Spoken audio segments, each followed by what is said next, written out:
मैं बहुत छोटा था तभी हमारे पिताजी का देहांत हो गया था।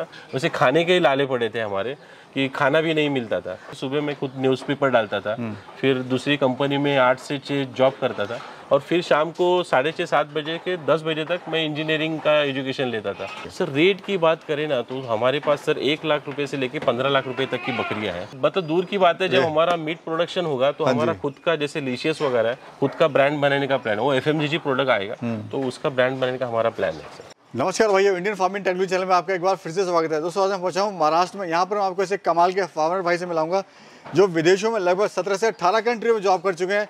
वापस वतन आए, यहाँ पर इन्होंने गौर फार्मिंग स्टार्ट करा। दोस्तों लगभग 5 साल से सफलतापूर्वक बकरी पालन कर रहे हैं। दोस्तों इनका जो काम करने का तरीका बहुत ही अलग है, काफ़ी यूनिक तरीके से, साइंटिफिक तरीके से काम कर रहे हैं। दोस्तों इनके पास काफ़ी अच्छे प्लान है, वो भी मैं इस वीडियो में डिस्कस करूँगा आपके साथ में, कैसे आप इनके साथ जुड़ के लाभ कमा सकते हैं। वो भाई भी जो जॉब करते हैं, उनके पास अपनी ज़मीन नहीं है, वो लोग भी इनके साथ जुड़ के अच्छा खासा प्रॉफिट कमा सकते हैं। सर नमस्कार। सर नमस्कार। सर पहले तो आपके इंडियन फार्मर टेक्नोलॉजी के जो दर्शक हैं उनको मेरा प्रणाम। मेरा नाम नीलेश सावंत है। मेरा गोट फार्म का नाम जो नाथबोर गोट फार्म है, ये महाराष्ट्र में सिंधुदुर्ग जिले में बसा हुआ है, कनकौली तालुका है। यहाँ पे हम लोग गोट फार्मिंग करते हैं। सर एजुकेशन की बात करें तो क्या आपका एजुकेशन बैकग्राउंड रहा? सर एजुकेशन की मैं actually electrical engineer by educated, मैं डिग्री इंजीनियरिंग की है मैंने और लगभग 16 से 17 साल मैंने काम किया। अच्छा, तो विदेश में रहे आप? हाँ, विदेश में बहुत सारी कंपनी में मैंने 17 से 18 कंपनी में मतलब कंट्रीज में घुमा हूँ अभी तक, और वो काम करके फिर मैं अभी खुद का बिजनेस कर 2-4 कंट्रियाँ गिना दीजिए सर, कंट्रियाँ बहुत लंबी हो जाएगी लिस्ट, 2-4 गिना दीजिए। सर जैसे सीमेंस के थ्रू मैंने जर्मनी में काम किया था, ABB के थ्रू मैंने फ्रांस नेदरलैंड में काम किया था, और सीमेंस के थ्रू ही मैंने पहले कतार, Dubai, Saudi Arabia, Abu Dhabi इस जगह पे काम किया था। और अफ्रीका में भी मैंने साउथ अफ्रीका में घाना है, मलावी है, नाइजीरिया है, उस जगह पे काम किया है मैंने। दोस्तों मैं बताना चाहूँगा, यहाँ पे आप जो फार्म देख रहे हैं इसकी करोड़ों की वैल्यू है। ये फार्म ऐसी करोड़ों तक नहीं पहुँचा है, इसमें बहुत मेहनत लगी है। तो जो सर का संघर्ष है, जो स्टार्टिंग थी सर की, वो बहुत ही जीरो से स्टार्ट करी है। मतलब सुन के आंखों में आंसू आ जाते हैं किस तरह से सर ने काम किया है। तो जानेंगे सर की जुबानी। सर बताइए क्या आपका संघर्षपूर्ण जीवन रहा पुराना पिछले का? शुरू से बताना चाहता हूँ कि शुरू में हमारी कंडीशन मतलब इतनी अच्छी नहीं थी। मैं बहुत छोटा था तभी हमारे पिताजी का देहांत हो गया था, और पिताजी का देहांत होने के बाद घर की कंडीशन आप तो जानते हैं बहुत ख़राब होती थी। और तब मेरी माताजी काम करती थी, हम लोग भी कुछ ना कुछ करते थे। 10 तक तो सही कैसे भी करके हमने किया, पर 10 के बाद एजुकेशन लेना बहुत इम्पॉसिबल ही था। वैसे खाने के ही लाले पड़े थे हमारे कि खाना भी नहीं मिलता था। बट फिर हमने 10 के बाद फिर मैंने क्या किया कि सुबह मैं खुद न्यूज़पेपर डालता था, फिर दूसरी कंपनी में 8 से 6 जॉब करता था, और फिर शाम को 6:30-7 बजे के 10 बजे तक मैं इंजीनियरिंग का एजुकेशन लेता था। उस तरह से मैंने 5-6 साल एजुकेशन लिया पार्ट टाइम जॉब करके। फिर तब लेकिन एक विजन था कि मैंने इतनी गरीबी में मैंने काम किया, तो एटलीस्ट मैं आगे जाके कुछ करूँगा ताकि इससे मैं बाहर निकलूँ। और तब बहुत सारे प्रॉब्लम थे, कोई पूछता नहीं था। जब भी आप गरीब होते हो तो सर इस दुनिया में ऐसा होता है, कोई आपको पूछता नहीं है, आपकी वैल्यू इतनी बढ़ती नहीं है, तो आपकी वैल्यू खुद आप बढ़ाते हो। तो मेरा विजन था, एम्बिशन था कि मैं आगे जाके काम करूंगा, बट मैं पैसा कमाऊंगा और जाके बिजनेस करूंगा। क्या सैलरी आप ले रहे थे लास्ट, और क्या आपका टर्नओवर था? अभी क्या टर्नओवर है? सर सैलरी की बात करें तो जब मैं छोड़ दिया था जॉब तो मैं कंट्री हेड था। उस समय मेरी सैलरी लगभग 3 लाख के ऊपर थी, और आज की डेट में मैं 5 साल के बाद अगर मैं बोलूँ तो मेरे गोट फार्मिंग का टर्नओवर जो है 1 करोड़ से ज़्यादा है सर। सर कितने साल आपको हो गए गोट फार्मिंग करते हुए? कितनी बकरियों से आपने शुरुआत करी थी? सर मुझे 5 साल हो गए अभी गोट फार्मिंग करते हुए, और जो स्टार्ट की थी मैंने वो लोकल ब्रीड से ही चालू की थी। जैसे महाराष्ट्र में उस्मानाबादी ब्रीड है, गाउठी ब्रीड है, उसमें से ही चालू की थी 10+1 यूनिट लेके। और उसके बाद मैंने अफ्रीकन बोर चालू किया था, जो मैंने 4-5 ली थी। अब उसके बाद मेरे पास अभी 200 से ज़्यादा एनिमल है मेरे फार्म पर। जी सर, कौन सी ब्रीड है और खासियत क्या होती है इस ब्रीड की? सर अफ्रीकन बोर ब्रीड की खासियत ये है कि इसकी पूरे वर्ल्ड में उसकी डिमांड है, और आज की डेट में इसकी जाए तो इसकी डिमांड इसलिए है सर कि ये किसी भी क्लाइमेट में रहती है। जैसे -30 डिग्री टेम्परेचर में न्यूजीलैंड, कनाडा में भी है, और ये 60+ टेम्परेचर में अफ्रीका में भी है। और जैसे महाराष्ट्र में पर्टिकुलरली हमारा कोंकण का जो पार्ट है उसमें जो क्लाइमेट है बहुत ड्रास्टिकली मतलब चेंज होता है। जैसे बहुत ज़्यादा हेवी रेन होती है, बहुत ज़्यादा गर्मी पड़ती है। अब ठंडी भी आपने महसूस की होगी, रात को बहुत पड़ती है, सुबह बहुत गर्मी होती है।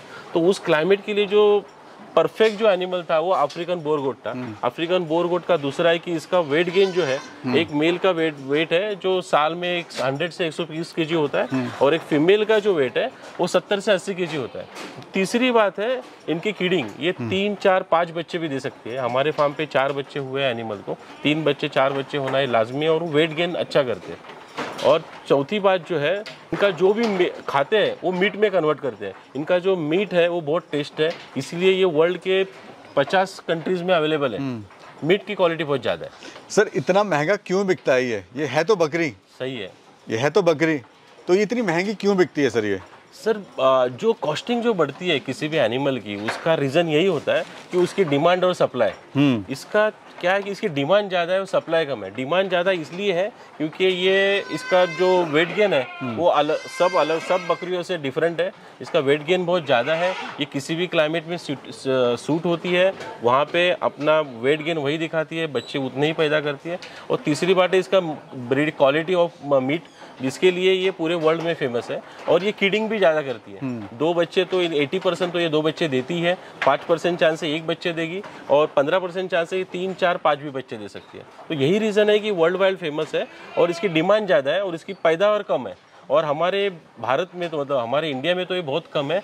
अभी महाराष्ट्र के ये सिर्फ 10-15 जिले में है, और ये अभी बहुत पूरे इंडिया में फैलनी है। तो इसके चलते इसकी डिमांड ज़्यादा है, और इसके चलते इसका रेट बहुत ज़्यादा है। तो रेट पे बात से लिए थोड़ा आइडिया दीजिए, क्या क्या रेट की बकरियां हैं या किस हिसाब से बिकती हैं, रेट थोड़ा बताइए। सर रेट की बात करें ना तो हमारे पास सर 1 लाख रुपए से लेके 15 लाख रुपए तक की बकरियां हैं। जो जैसे बोलते हैं जो बेसिक बकरियां हैं 50% से लेके 100% तक, जो 50% है, 65% है, 70% है, 80% है, तो उसके हिसाब से ऐसे जनरेशन में डिवाइड होता है जी। तो उसके हिसाब से इसकी कॉस्टिंग भी बढ़ती है। तो 40,000 50,000 से लेके 5 लाख 10 लाख रुपए तक के भी एनिमल है। सर बिकते कहाँ पर हैं ये, सर या कहाँ पे आप सेल कर रहे हैं?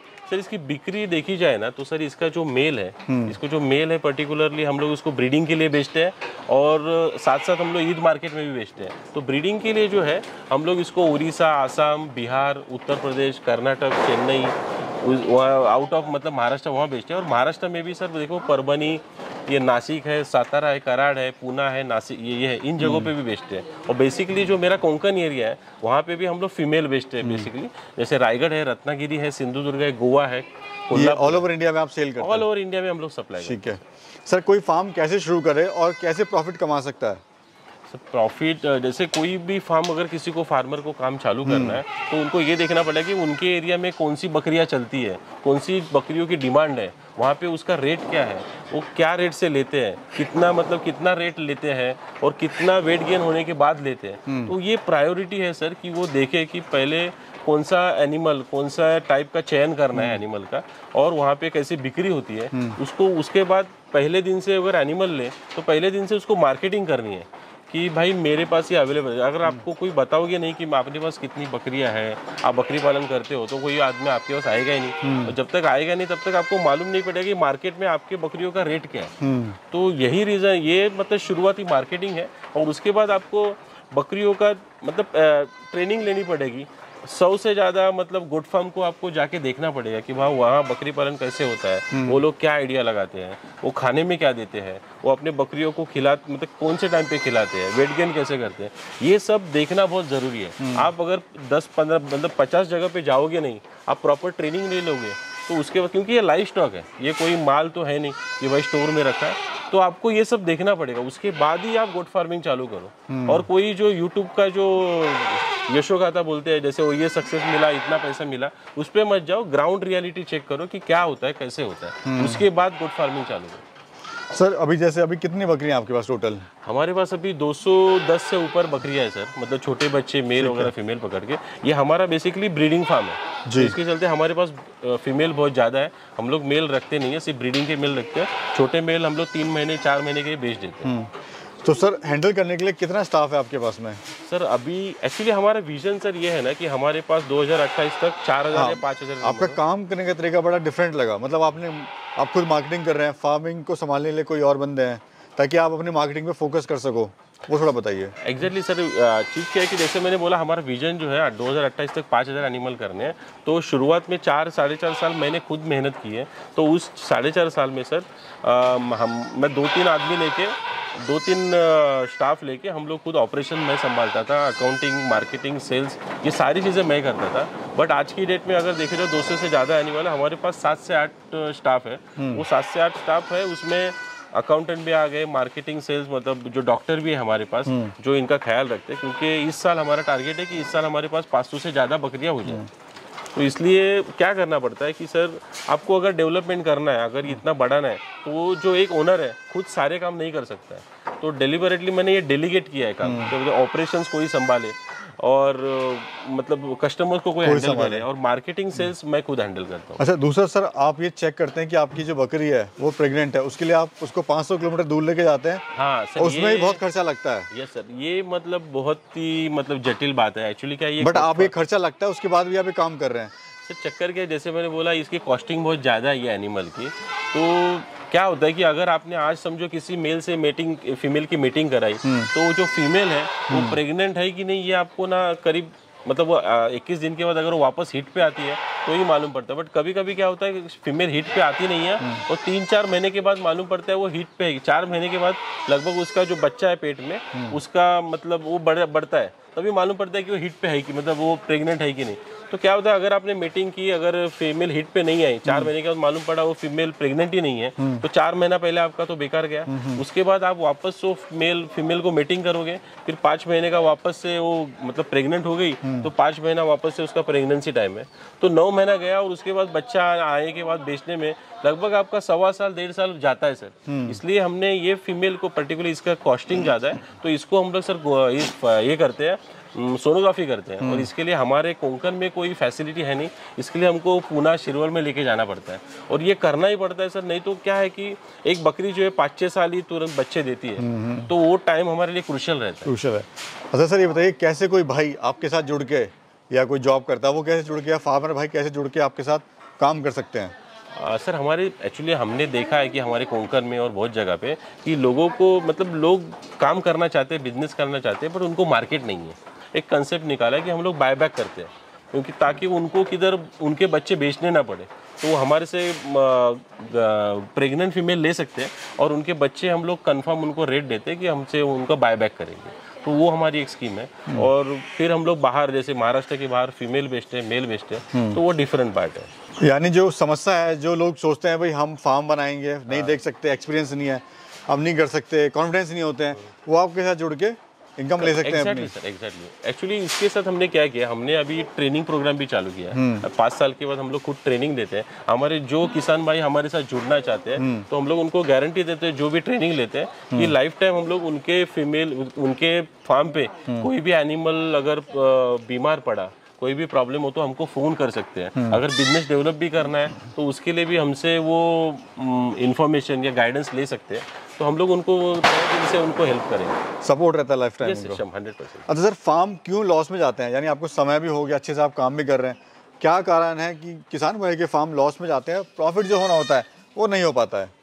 सर लॉस में जाने का कारण ये होता है ना सर कि किसान भाई क्या करते हैं कि भाई यूट्यूब का जो यशोगाथा देखते हैं कि भाई ये सक्सेस हुआ, इतना टर्नओवर कर लिया, इतना पैसा कमा लिया।